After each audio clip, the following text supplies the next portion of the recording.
میرے بہت عزیز دوست بھائی خبیب احمد واحدی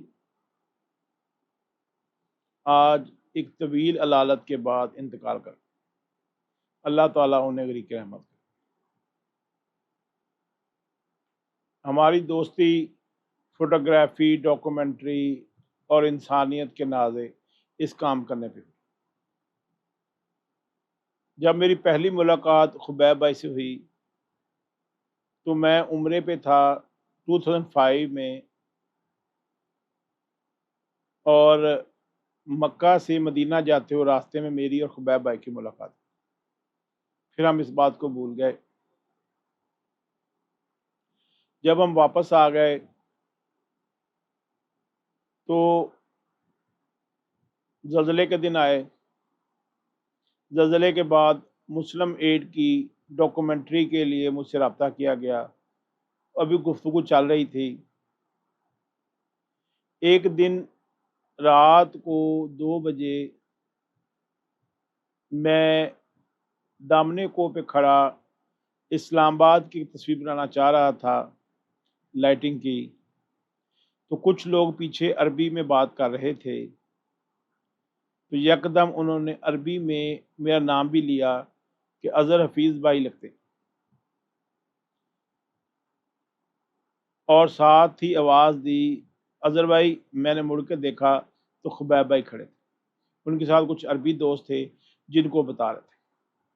خبیب بھائی اس وقت مسلم ایڈ پاکستان کو ہیڈ کر رہے تھے، ان کے کنٹری ہیڈ تھے۔ مسلم ایڈ مختلف دنیا کے ممالک میں کام کرتے۔ ہم نے ان کی سربراہی میں مسلم ایڈ پر ڈاکومنٹری کی، جو ان کے بالا کوٹ میں ہاؤسنگ کے پروجیکٹ تھے اور باقی کام تھے۔ بہت فیئر کام تھا۔ پھر ہم ان کے سیلاب کے پروجیکٹس پہ گئے، ہم نے ان کو دیکھا۔ میں جب واپس آیا تو میری والدہ محترمہ نے میرے سے پوچھا کہ سچ سچ بتانا، کیمرے والے سے کسی کی برائی چھپائی نہیں ہوتی، یہ مسلم ایڈ ٹھیک کام کر رہی ہے؟ میں نے ان کو بتایا امی جان، جو میں نے دیکھا وہ سب ٹھیک تھا، بغیر ترتیب کے یہ کسی بندے کو ایک چیز بھی نہیں دیتے، اور سارا کچھ بہت R&D ان کا ہوتا ہے، جس کے بعد مسلم ایڈ کام کرتا۔ امی نے مجھے بتایا کہ جب پاکستان بنا تھا اس وقت بہت سیلاب آئے تھے اور ہم نے بڑی دقت گزاری، سانپ آ جاتے تھے، مسئلے ہو جاتے تھے، تو میں مسلم ایڈ کو ساتھ کچھ کنٹریبیوٹ کرنا چاہتا۔ میری والدہ نے اپنی بالیاں کانوں سے اتاری اور مجھے کہا یہ دیں۔ میں نے کہا ماں جی میں پیسے دے آتا ہوں، میرے پاس پیسے ہیں۔ کہنے لگی نہیں یہی دینی ہے، یہ تمہارے نانا کی نشانی ہے، ان کو بھی ثواب ہوگا مجھے بھی ہوگا۔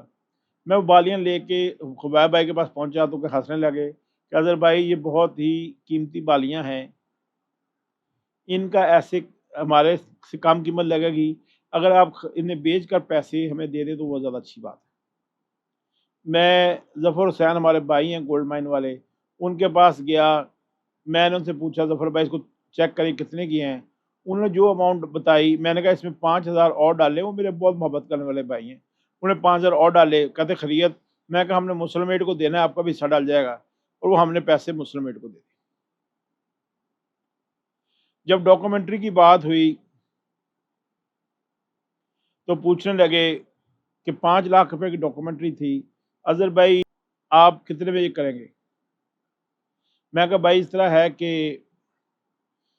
جو اس پہ کاسٹ آئے گی وہ تقریباً 1,35,000 ہے، اور باقی پیسے میرے اپنے ہیں، میں وہ مسلم ایڈ کو چھوڑ دیتا ہوں۔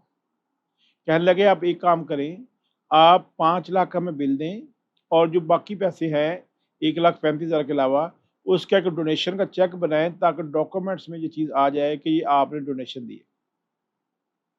اتنا کلیئر مائنڈڈ آدمی میں نے زندگی میں نہیں دیکھا۔ پھر ہماری دوستی بڑھتی چلی گئی۔ خبیب بھائی باجی بچے ہمارے گھر آتے تھے، ہم ان کی طرف جاتے تھے، ان کی طرف جانا ہمیں ذرا کم ہوا۔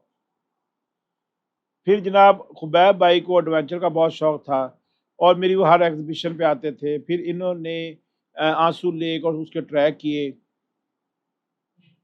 اور میں نے ان کی ایک ایگزیبیشن نومیڈ میں ارینج کرائی.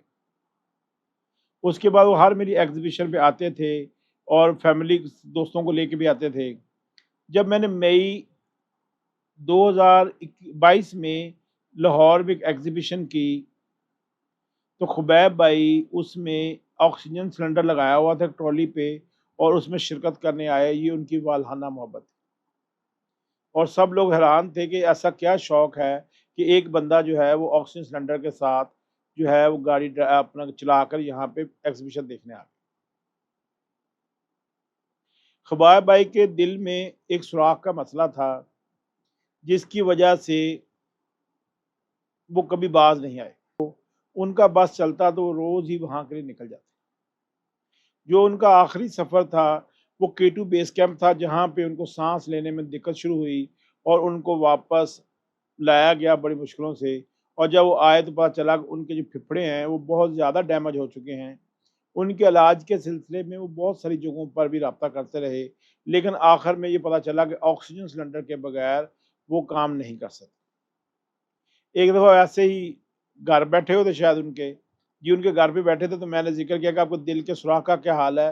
کہتے آرام سے تمہاری بھابھی نے سن لیا تو میرا ایڈونچر بند ہو جائے گا. تو میں اکثر ہنستا تھا کہ خبیب بھائی دل کو کتنا کا زمانہ ہے اگر اس میں مسئلہ ہے تو. لیکن وہ بہادر آدمی تھا.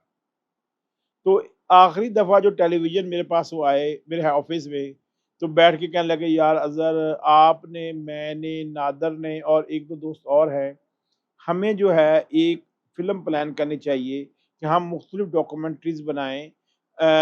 ہم نارتھ سے ساؤتھ تک سارا جائیں اور اس میں ہم گوادر کو بھی وزٹ کریں وزیرستان کو بھی کریں چولستان کو بھی کریں اور اسی طرح ہم جو ہے باقی پہاڑی جگہوں کو بھی کریں کھنجرات تک جائیں. میں نے کہا بھائی کیسے جانا ہے. کہنے لگے کہ میں ایک گاڑی ڈیزائن کر رہا ہوں جو ہماری گاڑی کے جیپ کے پیچھے لگ جائے گی جس میں ہم 4 لوگ 5 لوگ آرام بھی کر سکیں گے. ہمارے بستر لگے ہوں گے واش روم ہوگا کچن ہوگا ساری فیسلٹیز کے بعد ساتھ ہوگا. وہ گاڑی بن کے تیار ہو گئی اور مجھے جب یہ آکسیجن کا مسئلہ ہوا اب وہ گھر پہ رہتے تھے اور ایڈونچرز اتنے تھے کہ وہ لاہور سے گاڑی چلاتے تھے آکسیجن سلنڈر لگاتے تھے اور ایک ایکسٹرا ساتھ رکھتے تھے اور اسلام آباد آ جاتے تھے کہ یار لاہور میں پولوشن بہت ہو گیا ہے. ان کی بہن یہاں رہتی تھی تو میں بہن کی طرف آ گیا. میں ہنستا تھا میں کہ خبیب بھائی آپ نہ الٹے کاموں سے باز نہیں آتے. تو کہتے تھے یار اصل میں ساتھ آنے والا بھی کوئی نہیں تھا تو میں نے فیس بک پہ ایڈ لگایا کہ کوئی اسلام آباد جانا چاہتا تو بتائے. ایک صاحب آ رہے تھے میں ان کو ساتھ لیا تاکہ ساتھ کوئی ہو اور میں آ گیا. میں ہنستا تھا میں کہتا تھا خبیب بھائی آپ نہ سیدھے کام کیا کریں. ماشاءاللہ تلاوت بہت اچھا کرتے تھے قرآن ان کو بہت اچھا آتا تھا. ان کے بچے دونوں بہت اچھے بیٹی بہت اچھی ماشاءاللہ سب سے میری ملاقات تھی. اب وہ کافی عرصے سے گھر پر ہی تھے اور کیونکہ ان کو ٹریول وغیرہ کرنے سے پرابلم آ گئی. ان کی اکثر خواہش کا اظہار ہوتا تھا کہ تم میرے پاس آؤ لیکن میری بد نصیبی کہ میں نہیں جا سکتا تھا کیونکہ 31 دسمبر 2023 کو میں اسلام آباد آیا سرجری کے بعد. دوبارہ میری ہمت نہیں ہوئی کہ میں لاہور جا سکوں کیونکہ میرے بہت عزیز دوست سید آصف حسین زیدی کا انتقال ہو گیا. لاہور سے محبت کی ایک وجہ سید آصف حسین زیدی تھے اور دوسرے خبیب وحدی بھائی تھے. اب لاہور میں کیا رہ گئے. خبیب وحدی بھائی پھر بھی بیچ میں اپنی مختلف چیزوں پہ مجھے وائس نوٹ بھیجتے رہتے تھے. اپنی تصویریں جو دوست احباب ان کے UMT کے آتے تھے ملنے کے لیے ان کے بتاتے رہتے تھے. UMT کے جو ڈائریکٹر تھے جب ان کا حادثے میں انتقال ہوا تو اس پہ وہ بہت اداس تھے. پھر کوئی بھی پروجیکٹ آتا کوئی مسلم ایڈ کی ٹیم باہر سے آتی تو ان کی کوشش ہوتی تھی کہ اس کے ساتھ میں چلا جاؤں تاکہ ہم اس کی کوریج بھی کریں ان سارے معاملات کو دیکھیں. میری ہر خوشی کا میری والدہ کی وفات پہ میرے والد کی وفات پہ خبیب بھائی میرے گھر بھابھی کے ساتھ آئے اور ہمارے ساتھ شامل ہوئے دکھ کے لمحات میں. میں آج نہیں جا سکا ان کا عشاء کے بعد جنازہ تھا لیکن وجہ یہی تھی میری صحت کی مجبوری. جیسی میری صحت ٹھیک ہوتی ہے میں انشاءاللہ تعالی لاہور جاؤں گا. خبیب بھائی کی طرف سید آصف حسین زیدی دونوں میری بہنیں ہیں ان کے گھر جاؤں گا اور ان سے افسوس کروں گا بچوں سے ملوں گا اور انشاءاللہ تعالی ہم اس کو بہتر کریں.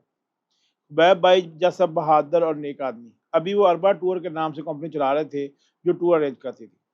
جب بھی مجھے میسج کرتے آواز ان کی کافی ہلکی ہوئی تھی تو مجھے کہتے تھے اظہر بھائی بس طبیعت ٹھیک ہو جائے، ٹور ہم نے کرنا ہے۔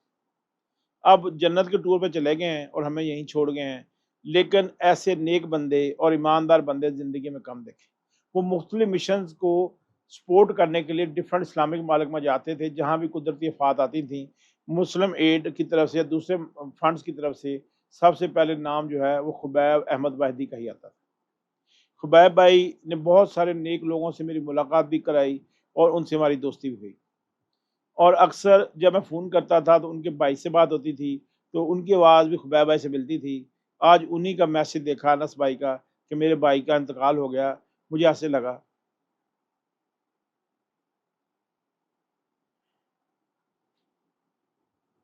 جیسے میرا بھائی چلا گیا۔ میری سب دوستوں سے درخواست ہے اس نیک بندے کے لیے دعا کریں، جیسی خدمت کے کام اس نے پاکستان میں اور امت مسلمہ کے لیے ہر آنے والے وقت میں کیے، وہ اس کی آسانی کا ذریعہ بن جائے۔ کوئی خوشی غمی کا موقع ایسا نہیں گزرتا تھا جب خبیب بھائی یاد نہیں رکھتے تھے۔ میرے دوستوں سے التماس ہے اپنی نمازوں میں، اپنی دعاؤں میں خبیب بھائی کو یاد رکھیں۔ اللہ تعالیٰ انہیں غریق رحمت کرے اور ان کے لیے اگلا جہان بہت آسان فرما دے۔ السلام علیکم۔